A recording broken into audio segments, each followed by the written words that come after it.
to break down that wild game. Thank you, Riv. Wild game to say the least. As Kobe mentioned, longest game of the year, 57-30. We have to go to the final few minutes of this game first, just because of all of the chaos that happened. Wild ending, for sure. Very much so a wild ending. How do we feel about the late game, or the shot calls there made at the very end by both teams? Enemy choosing to go for the win there with only Bjergsen down, while Turtle still pressuring the base. Queasy, maybe? It was so crazy. I think the definition of not worth was pretty much those last few minutes there. Because they ended up going for so much. Like, it was very uncharacteristic, because they were doing almost nothing for a very long time. Then it's like, I'm just going to flank, I'm going to kill Bjergsen. They kill him, and then Turtle goes bottom, and then they do this strange trade where, while Turtle's bottom, I'm trying to think if strange game. Like, if there's an opportunity to actually go around Turtle and just push him into the bottom, are you going to be able to pick up Turtle afterwards? Right. We've been talking about this pretty much ever since we saw the play. Once Bjergsen was killed, with 2 inhibitors down, they don't have that many options. Like, Turtle pulling out that sneak attack in that situation was actually really smart, because it takes away most positive opportunities by enemy. The only thing they may have been able to do is, if they do want to match with Inox, he's losing the 3rd inhibitor anyway, is to match with the 2nd inhibitor.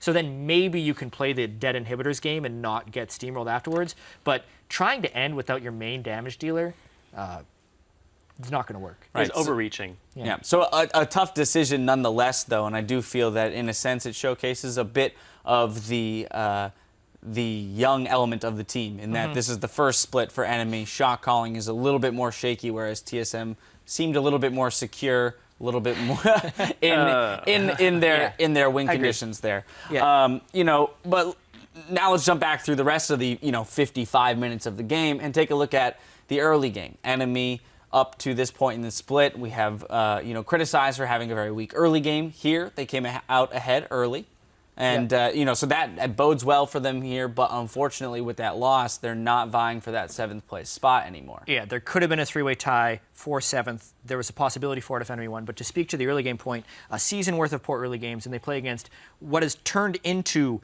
probably the most conservative team in the league with Team Solo Mid, and they actually came out with a lead. And honestly, as far as playing the mid and late game, enemy is not a bottom-tier team in that sense. They are definitely mid-tier, as far as I'd say, in the NA LCS, and they kind of showed it in that game, nearly pulling out a win against a really poke-heavy TSM. Which is a strange thing for TSM, because they pick this team composition that comes online mid-late game.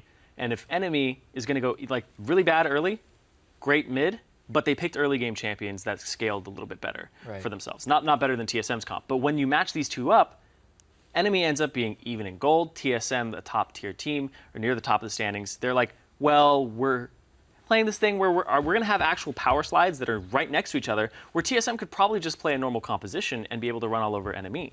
Yeah, it was strange. It seems like maybe that's the only way TSM is playing right now. I hope for their sake they have something else for playoffs. Well, so yeah, if we look at playoffs, well, you kind of just answered the question there. Yeah. The hope is that we keep seeing TSM kind of go back to this, well, Bjergsen does the majority of the damage on the team. Let's keep putting him in a position to do that.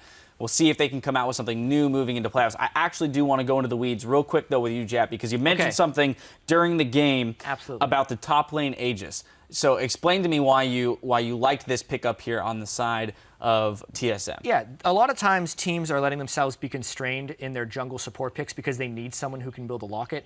But in this situation, they didn't have to do that, so they could put the locket onto the top lane Maokai, and as long as he's safe on farm, the jungler or the top laner, if they're both playing tanks, can absolutely do that. I think it would be better if they even had a damaged jungler and a supportive bottom laner like Janna. You can totally do that if you're playing a group up game. So finding a bit of a workaround for what seems to be a pain point for some junglers and supports around the league. We're going to step away, but meet us back here in 3.5 for our final game of the day, Team Dragon Knights versus Cloud9. Stay with us.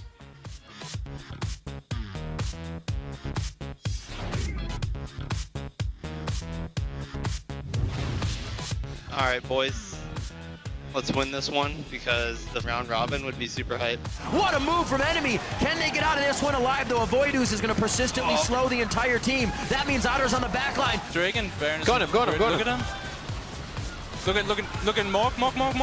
Get by that, Okay, nice. We can dive. Chaos Storm in the middle, but it's not really doing a lot of damage. That's a hit up, however, on to Lustboy. He's down. That's a lot of the disengage.